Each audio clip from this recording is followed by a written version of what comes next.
Muito bem, para fechar o nosso giro, a gente vai até a redação da Jovem Pan News conversar com a Manu Niklevics. Isso porque ela vai trazer informações importantes para você, consumidor, que acabou marcando uma viagem, né? E aí quer um reembolso ou então quer remarcar essa viagem depois da pandemia. Você comprou alguma viagem, Riva, e ficou esperando para ver o que fazia depois? Tem muita gente nessa situação, né? Eu sou da última hora, Rafa. Eu e minha esposa, nós decidimos as nossas viagens assim. Queremos viajar em dezembro, a gente compra em novembro. É que jornalista, em geral, não consegue muito a escala Férias, antecipada. né? Tem que fazer um apelo aqui no ar ao vivo pra chefia, ver se libera a nossa escala. Ouçam. Isso, aí a gente consegue comprar antecipado.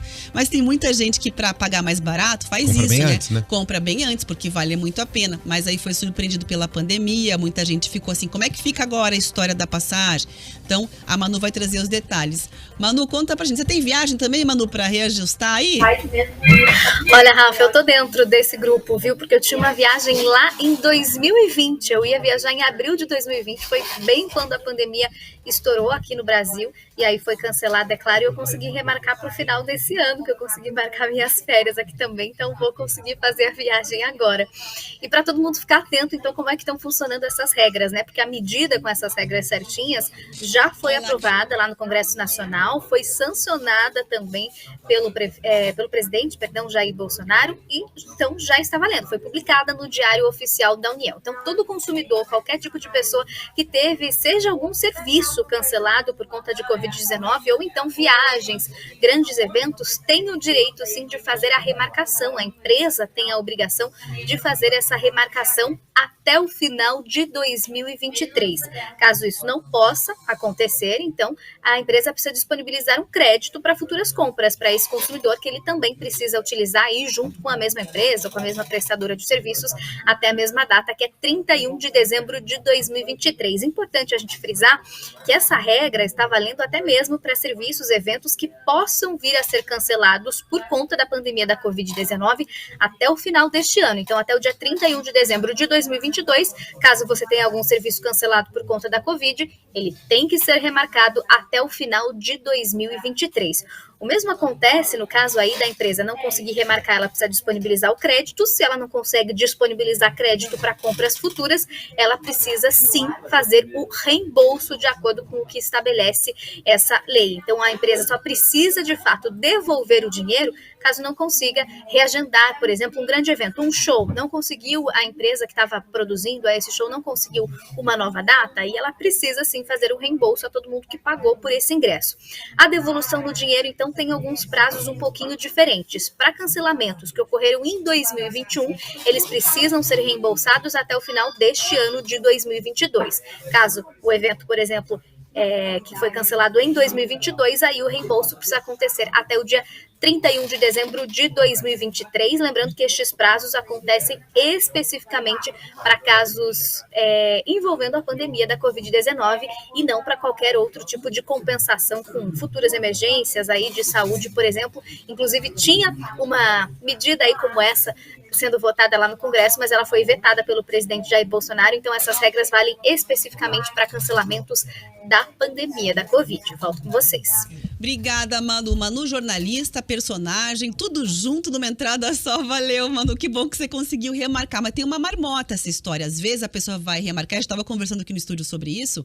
E aí é cobrado uma taxa adicional. E a taxa, às vezes, tem casos Mais que a gente caro levantou que aqui. É mais caro que a passagem, Riva, para remarcar.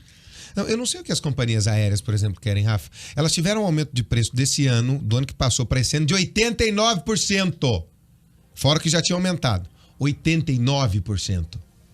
89%. A inflação foi 12%. De 89% nessa vida. 89% tá de problemas, talvez, né? Rafa, não, tá inviável. Eu precisei ir para Porto Alegre nesse fim de semana, eu só consegui voltar de avião. Por R$ 1.500, 2 passagens. Por um trecho que a gente fazia a 190, 200, que era quase o preço da passagem de ônibus leito, por exemplo. Valia a pena. Pagou uma passagem para o Uruguai antigamente, não, né? Para Argentina. Absurdo. E vem com taxa de cobrança. Peraí, as pessoas não desmarcaram porque não quiseram. Taxa de cobrança, não, eu precisei desmarcar por uma opção íntima. Legal. Agora, por questão da pandemia, essa cobrança ela é abusiva. Tem gente perdendo a passagem, porque não vai pagar R$2.000, é mais caro do que pagou na própria contratação do bilhete. Não, é surreal. O Procon precisa agir fortemente nisso. Se você se sente lesado, o Procon não resolveu, vá para as pequenas causas, até 40 mil você nem precisa de advogado. até 40 salários mínimos. Vai lá e acione. E você vai ganhar, porque é abusivo, não foi uma opção sua. Foi uma questão global, foi uma questão mundial, pandêmica, que afetou todo mundo. E vão te cobrar? Que mundo é esse, né? E outra, se te cobrou a companhia aérea, você perdeu a passagem, eu nunca mais comprava uma passagem. Eu também não. E ainda falava mal pros meus amigos. Não compra lá não, que lá dá problema, dá pepino, vai nessa aqui que é melhor, que resolve bem. Gente. A gente indica o que é bom, né? Tem limite, Rafa. As coisas claro. precisam ter limites. As coisas precisam ter limites. Essa sanha de ganhar dinheiro, recuperar o caixa que perdeu na pandemia, tem que ter limite. E o limite é o legal. O limite é a lei. E é a lei que defende o consumidor, que é a parte mais frágil em qualquer relação de consumo. Sempre se lembre disso. Você, consumidor, você não precisa. O ônus da prova é invertido no direito do consumidor, porque nós somos a parte frágil. Quem tem que provar que você está errado é quem você acusa no direito do consumidor, não o contrário. Claro que você tem que se resguardar das suas provas. Mas conversar com a companhia não adianta. Não. Aí não dá. Você tem que engrossar o caldo. Consumidor.gov.br. Já começa a fazer denúncia ali. A ANAC também. Eles têm um medo da ANAC. Isso aí, põe na ANAC. As multas que a ANAC dá são pesadíssimas em casos assim. Se tem uma coisa que companhia aérea tem medo é da Agência Nacional de Aviação Civil. Tinha uma companhia que não me respondia nunca. Aí eu mandei na ANAC, recebi lá em 48 horas a resposta. Veio a solução, Veio a solução mais ou menos, mas veio responder. Alguém vivo lá escreveu um e-mail pra mim. É isso, Manu, que bom que deu certo pra você. Tomara que os nossos ouvintes consigam também remarcar com tranquilidade. E muito obrigada pelas suas informações. Agora, 10 horas e 27 minutos.